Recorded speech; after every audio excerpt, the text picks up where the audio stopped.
సత్యసాక్షి అనుదిన మన్నా ద్వారా మీ అందరికీ శుభోదయం.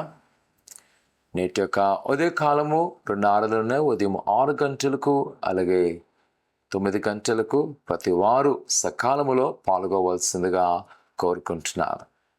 నేటి యొక్క వాగ్దానము కీర్తన 107 సంకీర్తన 28 వచనం.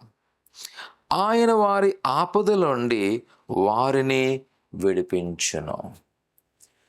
కుమార కుమార్తె కీర్తన యొక్క అనుభవాలు మన జ్ఞాపకం చేసుకున్నప్పుడు రచయితలు దేవుడు చేస్తున్న మేలును చాలా ఖచ్చితంగా చెప్పడం ఏంటి అంట, వారి ఆపదలో యెహోవాని రక్షించును.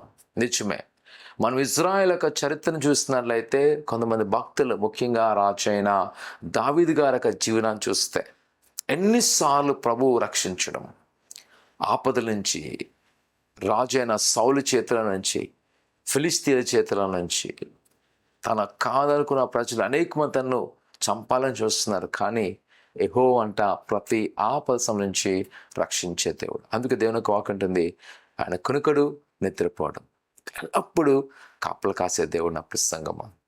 ఒకవేళ ఈరోజు మన జీవితంలో కూడా నువ్వు ఒంటరిగా ఉన్నావేమో, ఈరోజు చాలా వ్యాధులతో దేవుని సన్నిధికి వస్తున్నావేమో, ఎవరు ప్రేమించట్లేదు, నీకెవరు సహాయం చేయని అనిపిస్తుందేమో, భయపడక ఆపదలుండి వారిని యెహోవా రక్షించును. ఒకవేళ నీ ఆపద చూచి నీ స్నేహితులు నవ్వుతున్నారేమో, నీకు వ్యతిరేకులు అందరూ కూడా సంబరపడుతున్నారేమో, కానీ దేవుడు మాత్రం అంటున్నాడు, నేను నిన్ను రక్షిస్తాను, నేను నీకు సహాయం చేస్తాను, నిన్ను విడిపిస్తాను. కావున నువ్వు ఆందోళన చెందవలసిన అవసరం లేదు.